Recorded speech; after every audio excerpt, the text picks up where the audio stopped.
politics student, so I know exactly what you're going through right now. One of my main policies is actually focus on first years.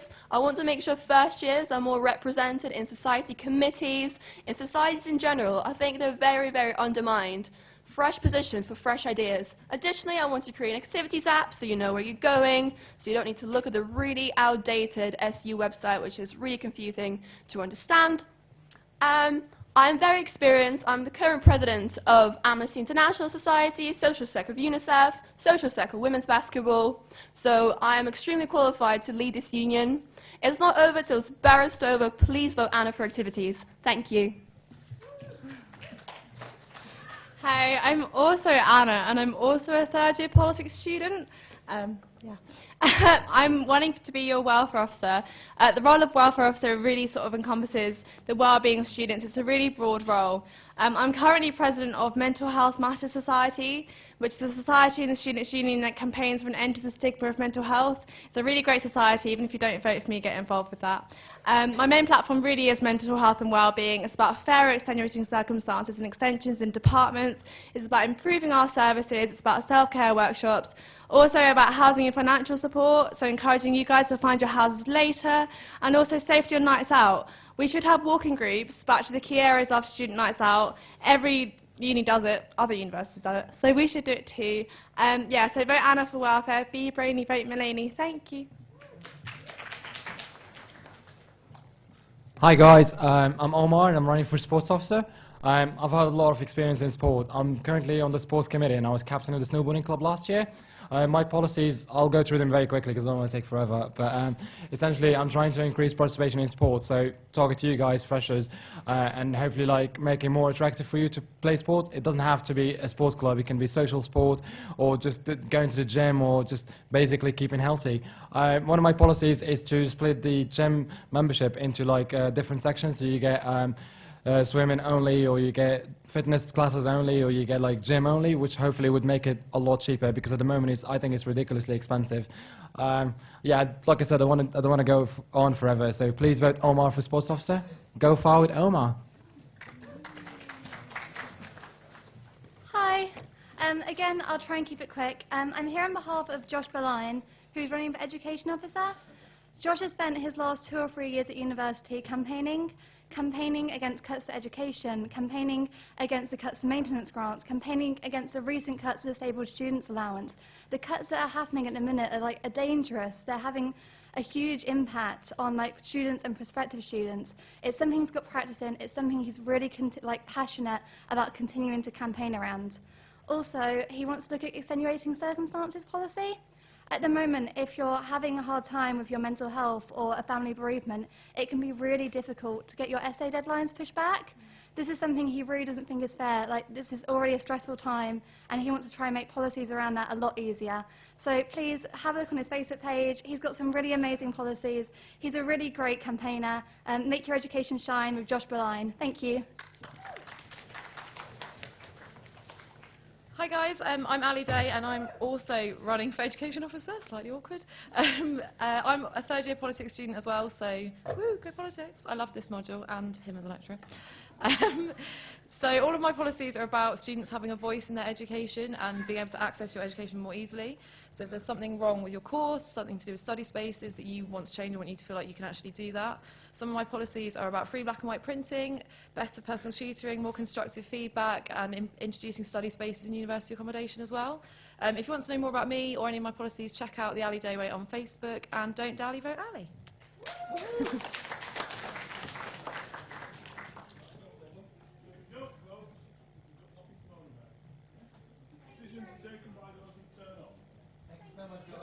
Good luck.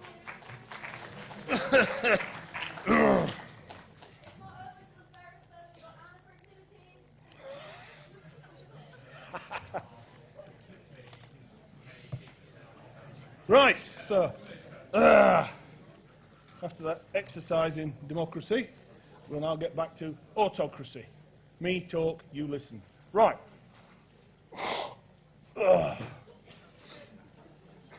As you can see, I'm not well. Is anybody qualified in first aid? Yeah? Excellent. Yeah, if I conk out, No mouth to mouth.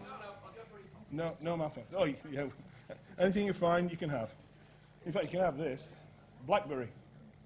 The expensive way to find out you need an iPhone. Right. Second week on presidencies. And this week, I'm going to look at the Brazilian presidency, which has many, many structural features in common with the United States. Large country, federal system, two-house legislature, and an elected president. However, it's also got some interesting differences. For example, the president is elected on a two-ballot system, and the Congress is elected using PR. So therefore, unlike the United States, which is a two-party Congress, the Brazilian one is, as we shall see, one with many, many, many, many parties, right? And lots of them. And it's often, well, not often, it's sometimes been suggested that if you had PR in the United States, Congress would look like the Brazilian one. So, an interesting contrast. So, what I'm going to do, usual, is look at the presidency's nature and development, a broadly historical institutionalist approach. We'll look at the powers of the presidency. Because, again, in contrast to the US president, the Brazilian president has a very broad, extensive range of powers under the 1988 Constitution. So, formally, on paper, this is a much more powerful institution. But I also then want to go on and consider the weaknesses. Remember, I said that this is a PR legislature. There are lots of parties. Now, you might think that acts to the advantage of the president. You can equally make a case that it makes it more difficult for the president to govern, because the president is always going to be heavily reliant on building a legislative coalition, which gives small parties power.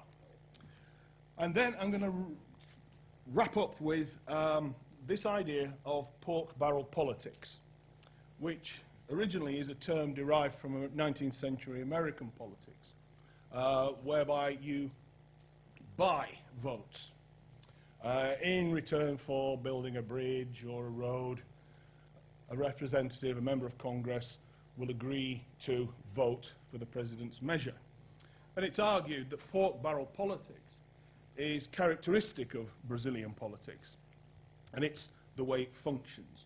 Also related to this idea of pork barrel politics is a term that will come up several times during the course of the lecture, the idea of building super majorities. Super majorities. Okay, now I'll spend a little more time talking about what supermajorities are in a little while. Right.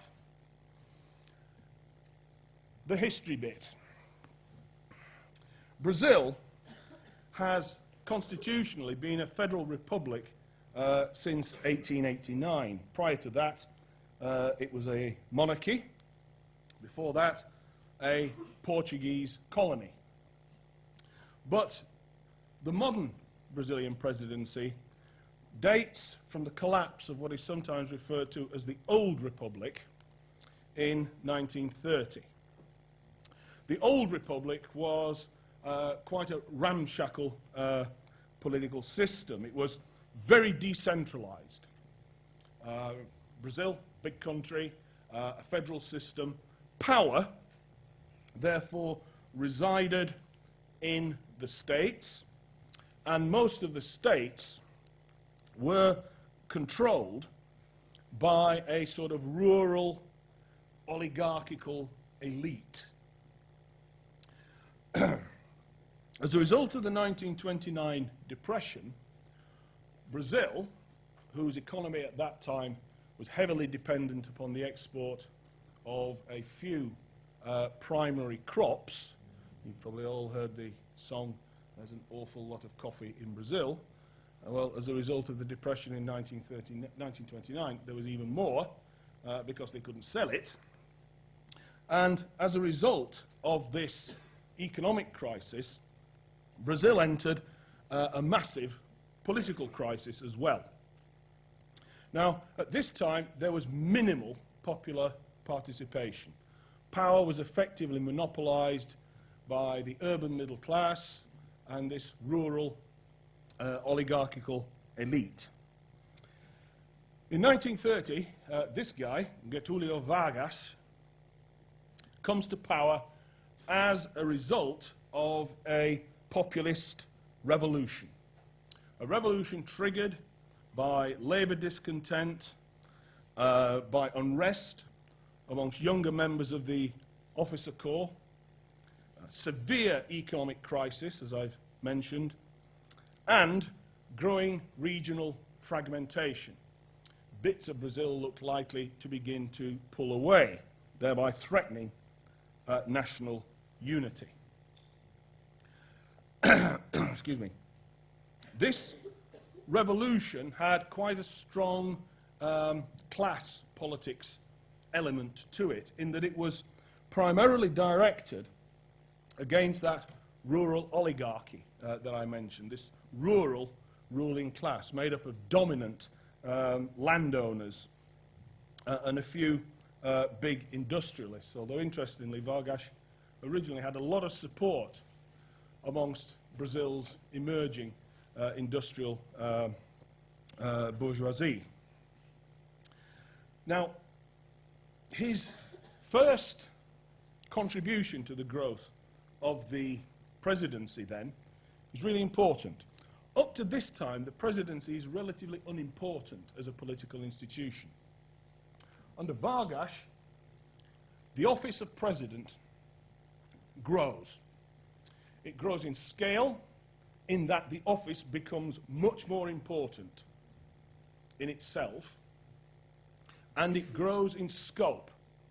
It takes on more and more power, more and more activities. Now, as I said, this was a populist revolution, and that was directed against these rural oligarchical landowning elites. His second contribution, therefore, was to disrupt the existing state political machines. Now, I use that word deliberately. He did not destroy these machines, he disrupted them. If you like, political life at state level became more complicated. There was more competition between more political forces. But many of the old order remained in place. And that's of continuing importance in understanding Brazilian politics. Thirdly, the presidency becomes very, very closely identified with state building, of modernizing Brazil, certainly economically, but also politically, of making Brazil into a more recognizably modern state, with the centre, the federal government, providing collective goods, investment in education, infrastructure, and so on and so forth, all of which played into that theme of economic modernisation. They began under Vargas a process known as import substitution. Because Brazil wasn't exporting its primary products, it couldn't buy manufactured goods from abroad. Therefore, under Vargas, a process of almost forced industrialisation begins and accelerates.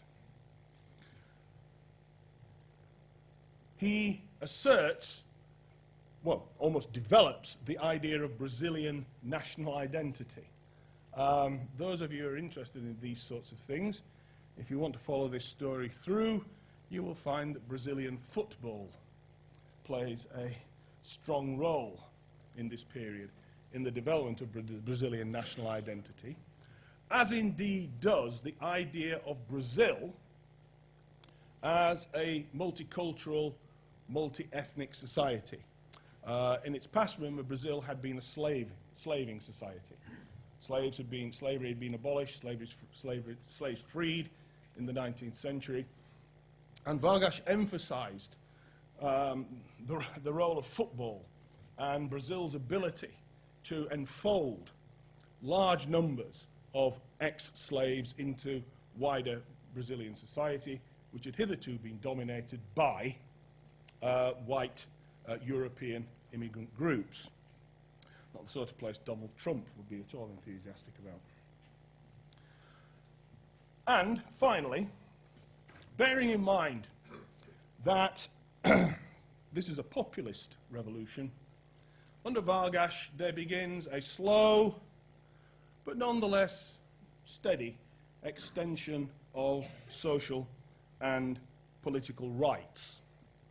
Obviously, Vargas wants to create a presidential coalition in his own image that will support him. Now, the Vargas regime begins, how can we put this, with some quite unpleasant fascist overtones. In 1937, for example, he bans political parties, and he creates something called the Estado Novo, the new state, which was explicitly modelled on fascist Italy. This was quickly realised not to be a good idea, particularly after 1941, when the United States enters the war and makes it clear to Latin America that it doesn't want these sorts of regimes on its doorstep. Interestingly, Brazil fought on the side of the Allies. There was a Brazilian expeditionary force in Italy. Anyway, Brazil enters the war on the side of the Allies. In 1945, Vargas restores democracy in the shape of the 1946 Constitution. He's re-elected, but he finds the job quite a strain, and he commits suicide in 1954. Now, the Vargas era is, I suppose, the Brazilian equivalent of the Roosevelt era in the United States. Here we see the basic contours of the Brazilian presidency being laid down. And as you can see, this is an extensive, complex political load that this institution is carrying. And it puts the presidency under considerable stress. Now, the second one, Raul Goulart. Goulart is, in a sense, the inheritor. Vargas establishes a powerful, durable tradition of presidential populism and political activism. But, and it's a key but, this political style rested on a quite narrow and unstable political foundation that was made up, for example, of the urban industrial middle classes, coupled with the urban industrial workers, coupled with the landless peasants. You know, not the most stable political coalition on which to build. And the result of this was that Brazilian presidents become intimately involved in the process of coalition building, of negotiating for support from various sections of the Brazilian polity, including people who were supposed to be their supporters anyway. It becomes very clear very quickly that no matter how apparently strong the support for the president is, that support is always weak. It can never be taken for granted.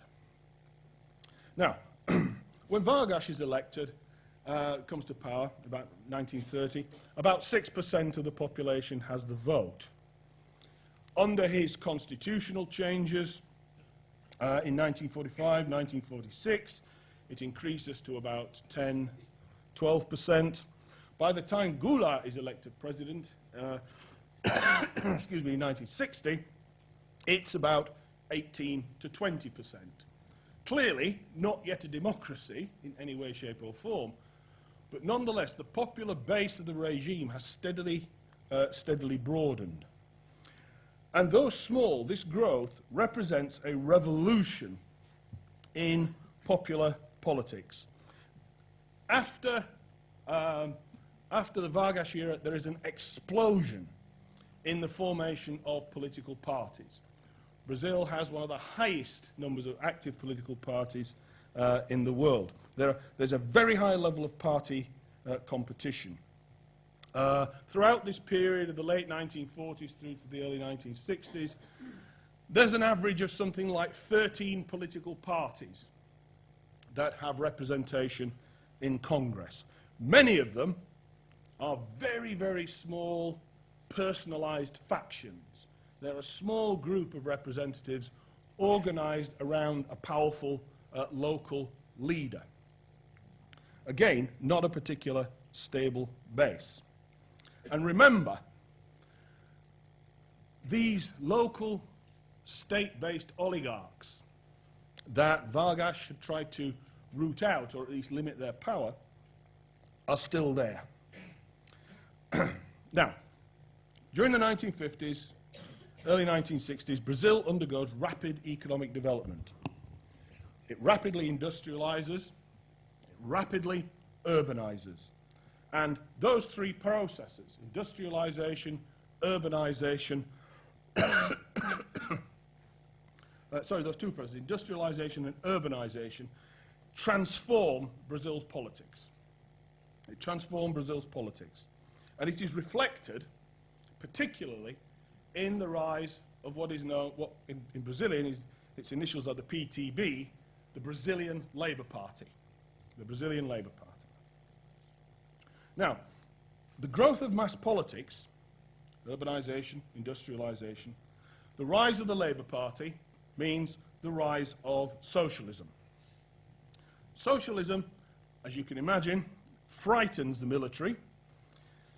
It frightens the rural oligarchs, demand for land reform, and of course it frightens the new industrial elite. And by the early 1960s, by the time that Goulart comes to power, we can see Brazil is in a state of incipient class conflict. The political system is under considerable strain because the president is having to balance all these contending forces, the forces that keep him in office, the forces that get him elected, the forces that are concerned about the policies that Goulart is pursuing, of which more later, and these wider changes that are transforming Brazilian politics. Now, in 1961, then, Goulart is elected president. These are usually described as Brazil's first sort of modern elections. Remember I said the electorate was now about 20% of the population, something like that. And he wins by a landslide. And he's a democratic socialist, a reformer, etc., etc. And he bases his appeal on these new urban masses, the people flocking to the cities from the rural hinterland, staffing the new factories, living in appalling conditions, etc., etc. You know the format. So he's appealing to very, very different political and social forces in Brazilian society. Central to his rhetoric is anti-establishment. He's very hostile to the establishment. He's critical of key groups, key power groups in Brazilian society, which you might think is not a clever move, as indeed it proved not to be. Moreover, he is anti-party. He's very hostile to political parties, even his own, because he sees all political parties as a restriction on the president's ability to do things. One of his critics' strong arguments against him was that he was essentially an authoritarian. I don't think that's true, but that's not the point. So all these can be seen as new factors that are prompted by the social, economic and political changes that are taking place in post-Vargas Brazil. But he adds new elements into this particular mix. The traditional role of modernizer he continues. He's anxious to promote, to accelerate Brazil's industrialization, as was his predecessor. He's anxious to continue the process of centralization, pulling power to the federal government, and by pulling power to the federal government, pulling power to himself. His predecessors, as I said, like Vargas, have been modernizers. They've been like centralizers. They have been centralizers like him. He continues this tradition. But the problem that he cannot overcome, the problem that Vargas cannot overcome, is this question of providing a secure political base. Remember, Congress is still fragmented. The presidential coalition is based on a whole series of unstable foundations, many of which are not natural allies, natural bedfellows. And so therefore, he has to find alternative ways to bolster his political support. And then we get at last to his answer, which is the building of supermajorities, which is creating large parliamentary majorities. Now, if you can't create these out of personal loyalty, if you can't create them out of ideology, the only thing that you've got left is creating them out of bribery. And another element that he was criticized for by his opponents was that he is corrupt, that he uses resources for personal political gain to build up these political coalitions. Cash for favours, if you like. Excuse me. So, what we see under Goulart is an explicit attempt to restructure politics and shift power to the presidency. But, as happened with Vargas, the political basis for this was too insecure. The president, therefore, has to concentrate on building supermajorities in Congress and the electorate. A supermajority, in the jargon of the trade, is one that is much larger than would be normally required because of the tendency for members to defect. Okay? So if you're in a supermajority, the idea is that it really doesn't matter if you defect because you've got plenty of spare votes. The problem is that supermajorities, despite their size, tend to have they have a tendency to fall apart. And the deputies knew this. They knew that no matter how big a majority a president was able to construct, they, the deputies, would always be in a position to disrupt that coalition, to screw more concessions out of the president by threatening to defect. This would then force the president to bargain and so on. And of course, if you make concessions to one group, the other group then say, well, what about us? Yeah? So in the context of Brazilian politics, the Brazilian president didn't need just a few sweeties in his pocket to hand out to keep the deputies sweet. He needed an entire sweet shop. The constant giving out of rewards to keep people on side. The president is therefore always vulnerable to threats of defection. Now, cutting a long story very short, all booms are followed by a bust. Brazil had grown rapidly in the 50s, early 60s. By 1964, Brazilian economic growth had overheated. The economy was teetering on the edge of recession. There was very high inflation, blah-de-blah-de-blah. With high inflation and a stagnating economy, Goulart attempted to bolster his weakening support by proposing a massive redistribution of wealth and land from, guess who? These rural oligarchs. And as you can imagine, they all said, yes, great, what a super idea. Please, by all means. Yeah. So he antagonizes these rural elites. And then he also, in a move of, I always think of mind-boggling stupidity, expressed support for a group of sailors in the Brazilian Navy who had mutinied against discipline in the fleet, thereby managing to piss off the armed forces at the same time. And in 1964, as we shall see, Goulart is removed in a military coup, which lasts until the mid-1980s. Okay, so, where have we got to? By this time, the Brazilian president is seen as being responsible for engineering social change. They are seen as creative destabilizers. The only way you can get change is by giving Brazil the occasional kick up the backside, by shaking it up, yeah? By attacking entrenched holders of power. They see themselves as formidable moving forces, the energizers of the political system. If Congress can be seen as a sort of a drag anchor holding things back, the president's job is to push things forward. As democracy becomes more and more entrenched, Brazilian presidents begin to base their appeal on more populist measures by appealing for a mandate for change, by appealing to those, if you like, who are left out, appealing to out-groups. Hence, Goulart's appeal to the new urban masses.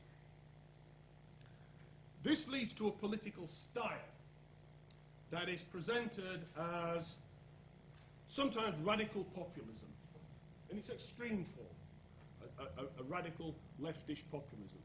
They're objectively seen as to be to break the resistance of tradition, to break the oligarchy, or at least challenge the oligarchy, to challenge clientelism, the sort of narrow groups loyal to powerful local individuals, and even articulate an extreme nationalism, challenging imperialism.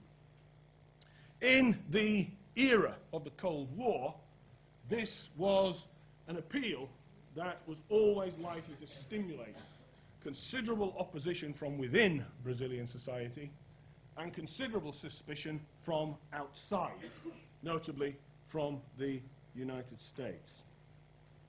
Running through all these, again, let me repeat, this is a major set of tasks for a political institution to undertake, particularly a weak one like the Brazilian presidency. How is it going to do this? How can it do this? And as I've said, the answer is this aspiration to establish the presidency's super-legitimacy, the presidency above all other institutions. Remember, both Goulart and Vargas had quite clear what we might call authoritarian tendencies, and also to create supermajorities through bribery, corruption and so on, in an attempt to create these sort of secure bases.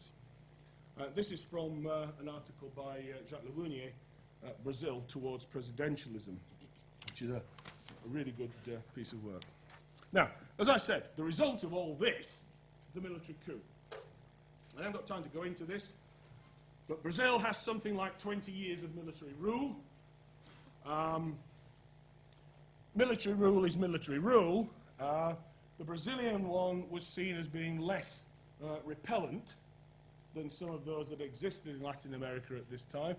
For example, it didn't achieve the levels of bestiality of, say, the Argentinian junta or General Pinochet in Chile. Under the system that was known as bureaucratic authoritarianism, there was actually a two-party system. The Brazilian military set up two political parties to compete against each other, always ensuring that that was kept under control. And under the military, great effort was put into accelerating Brazil's economic development. Now, all military government is time-limited. Used to be said in Britain that conscription might be good for the country, but it damn near ruined the army. Military government might be good for the country, but it plays hell with the armed forces. After a while, the armed forces become, because they're running the thing, become subject to the same sorts of stresses and tensions that the civilians were that they replaced. The army begins to factionalize, etc., etc.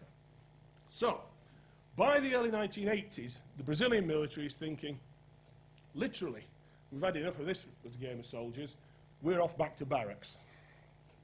Okay? We have now done our duty, we've stabilised Brazil, we're off. Which then, of course, triggers a wholesale debate about what's going to replace them. And the military, very interestingly, sponsor a debate about should Brazil have a parliamentary system, should it have a presidential system, or should it have a hybrid system. Interestingly, the experts all said parliamentary, to which all the various powerful groups in Brazilian society said, okay, but no, I'm not keen on that. We think we'll have a presidential system. At least we're familiar with that. So, in 1988, after the 3-year transition period, the new constitution comes into play, the 1988 constitution. And this has a very interesting clause, Article 84. Article 84 sets out the powers of the Brazilian president. Originally, the military wanted to limit the power of the president, but it was decided that this was probably not a good idea, given the nature of Congress. That Congress, this factional thing, needed to be kept under control. And so, the Brazilian president was given a whole series of powers. Some of them fairly straightforward, well, most of them fairly straightforward. Barack Obama would love that, the ability to veto legislation in part. The American president can only veto or not veto. The Brazilian president can say, I'll have that bit, I won't have that bit, I'll have that bit, don't want that bit. Taken together, what this is a fairly standard package of presidential powers. But remember, I've always argued that you shouldn't just look at the powers, you have to look at how they were used. Now remember, the Brazilian military are anxious to have a presidency that can act as this central focal point, can act as a counterweight to the other institutions. So, this brings us, oops, sorry, forgot about that. Oh, sorry, forgot about declaring war. This brings us to Cardoso, known to his chums as FHC, Fernando Henrique Cardoso. After the military leave office, there are a series of presidents who are in some ways eminently forgettable, in a couple of cases impeachable. Cardoso is seen as being the first post-military president who stabilizes the office. Okay? So he's a critically important figure. He's also an academic. He wrote a lot on Brazilian slavery. It's good. His big contribution was he redefined what was politically possible in Brazilian politics. He had a particular style as president. He was very interventionist, but he was also very diplomatic, very persuasive. He spent a lot of time talking to the generals. He spent a lot of time talking to organized labor. He spent a lot of time massaging, stroking Congress. He enjoyed the augmented resources that military rule had given the presidency. Under the military, a lot of power had been further centralized in federal government. Much of that remained with federal government. It wasn't rolled back when the military left office. Yeah? Turkeys never vote for Christmas. The power remained where it had been. And under the civilian regime, it meant that the president would wield it. He was incredibly effective. He had been a Minister of Finance in the preceding period. I can't remember the exact figures, but he brought inflation down from something like 3,000% to 10% in 1 year, and initiated a period of rapid economic growth. He was able, because of these impressive skills, to be elected twice on the first ballot. He's the only Brazilian president who's done that. Yeah? He got over 50% on each of the 2 ballots.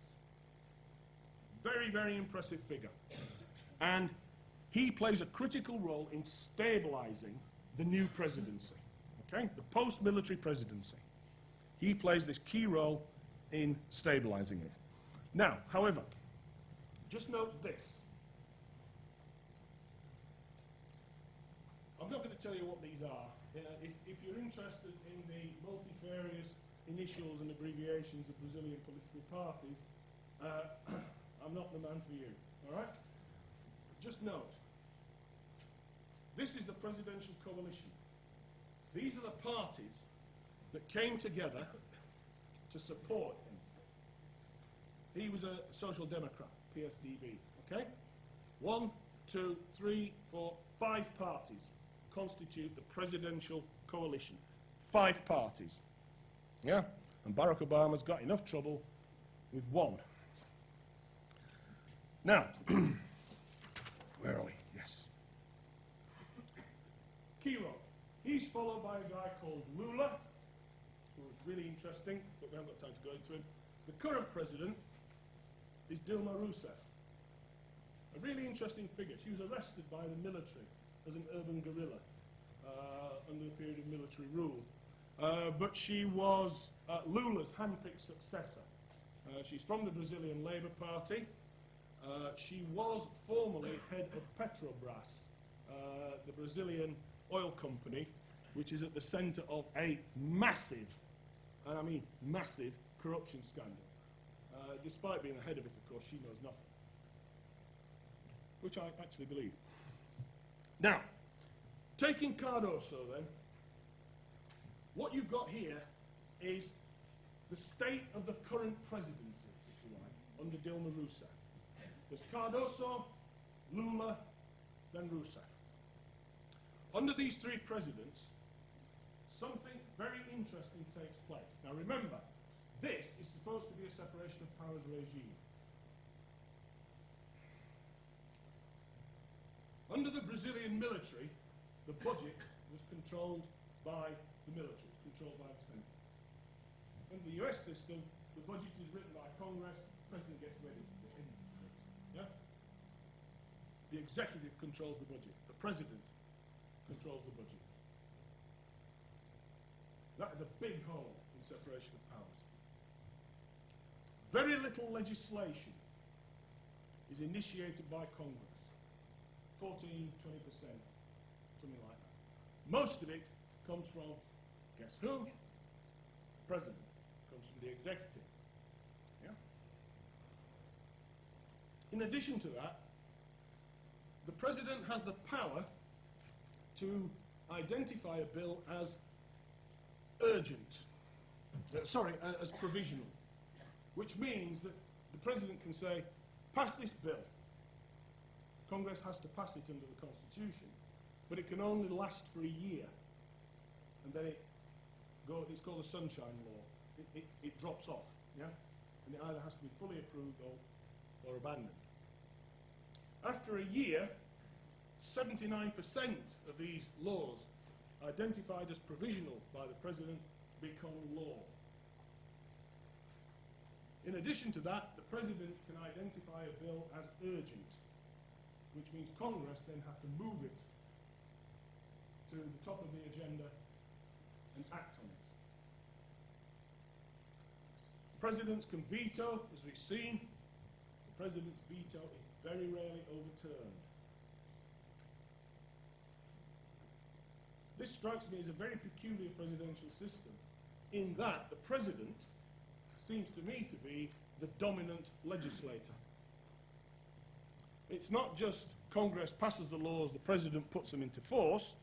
like, for example, in the United States, here the President has got one foot firmly planted in the executive and the other foot firmly planted in Congress, or if you prefer, firmly planted on Congress's neck. Now, this is not to say that Brazilian Congress is powerless. Again, on paper, this is a powerful institution, and occasionally it shows its teeth, as is currently happening with the Petrobras scandal, commissions of inquiry and so on and so forth. It can initiate legislation, it reviews the budget. Note that, reviews it. Almost the opposite way round to what you've got in the United States. It can approve or reject provisional laws, but as we've seen, most of them get approved. It can override the veto, but it doesn't. It can hold public hearings, which can get quite nasty. And it can hold parliamentary commissions of inquiry, such as into Petrobras. So, in theory, the Brazilian Congress is a powerful institution. In reality, essentially, it is controlled by the executive.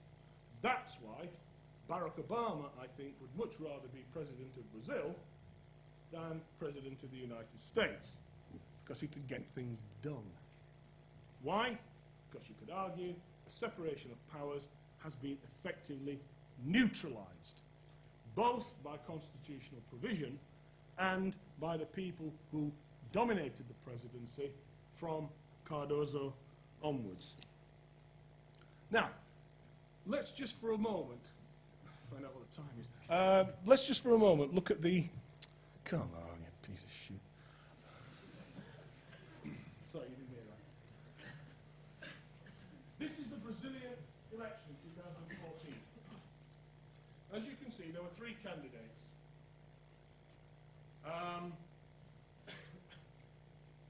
This is the winning coalition of Dilma Rousseff.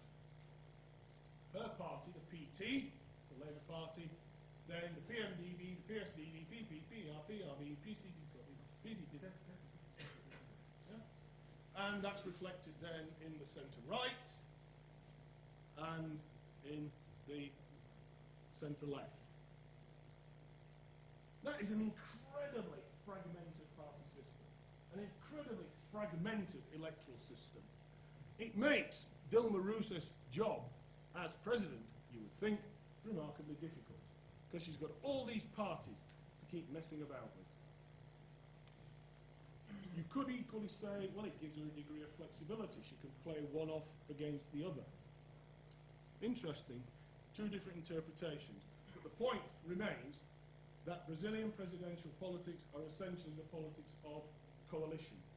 Creating, managing, sustaining. This is the result. As you can see, the top two candidates go through. She gets 51.64. So she can claim a mandate. Don't forget, that's on top of 9 parties. So, undermining presidentialism, it is argued, is federalism and malapportionment. This is fascinating, but I haven't got time to go into this. This is a real illustration of the legacy of the past, the weight of history. Federalism. Brazil remains a federal state, despite attempts to limit powers of the state governments, which have been quite successful in many respects. Power, a lot of power, still resides at federal level, at state level. States have been known to tell presidents to take a running jump. State party delegations have been known to vote against their own government. Why? Because political careers revolve around the state, not around the national government. States still control large amounts of money. State governors are key political actors in their own right. That's going back to that point I was making about the old rural oligarchy. You can still see it to some degree. Seats. The poor rural areas, interestingly, which tend to vote right-wing, are overrepresented in Congress. They tend to be dominated by clientelism and patronage politics, not ideology. Right? They will do what their faction leader tells them. Parties in these areas tend to be weak, they tend to be right-wing. These two factors, federalism and malapportionment, pull in the opposite direction. From power being centralised, they pull it away. So you can see Brazilian politics as being caught in this tension between the centralisation that presidents want and the decentralisation that the structure of the system encourages. And critically, if you want their support, they demand a price.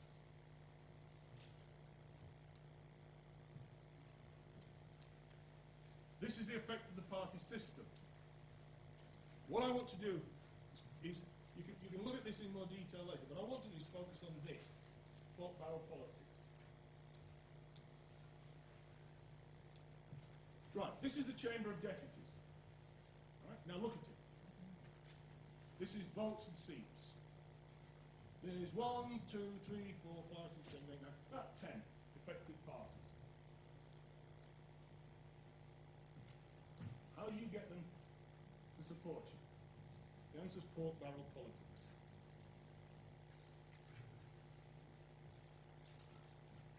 About 10, 15 years ago, 1991, 1994, of the 503 members of the Congress, no fewer than 260 changed party. Right? They changed party. And many of them changed back.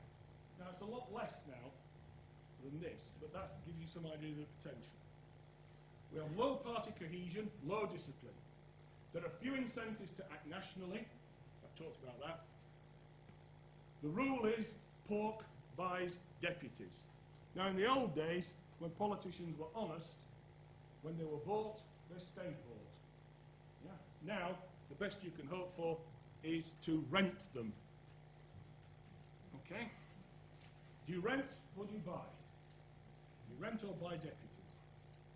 Okay? Deputies could be bought or rented. This is a key quote. The executives build coalition by coupling deputies' disinterest in broad politics. Who gives a toss about broad politics? I want a bridge in my local area. I want a new road. Give me that, I'll vote for you. Yeah? Yay! That's from Ames. But legislative changes in the 1990s, something known as the Kamata Law, has tended to limit politicians' access to patronage. Guess who controls it? Yes, you guessed right, the executive. 90% of votes go the way that party leaders want. Brazilian parties have become much more disciplined, largely because of the resources at the disposal of the president. Now, the picture that I'm trying to build up here, and where I'm going to finish, is that question again. This is a presidential system, but it's a presidential system that seems to lack any effective mechanism of the separation of powers. If it lacks the separation of powers, then what we're talking about here, I suppose, is the agglomeration of power at the centre, in the hands of the executive.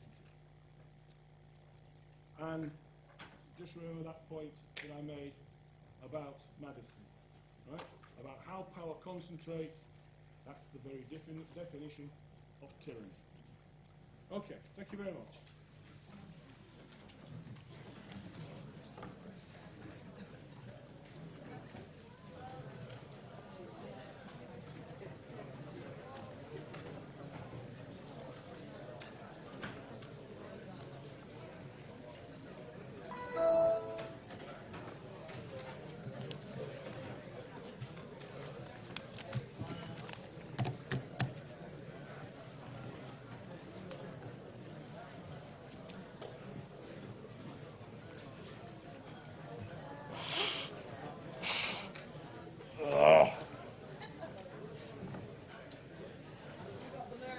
Jesus. Can't shake it off. Gosh. Where's he done with it? Can't get my body temperature right. I'm either too hot. Sweating like a pig or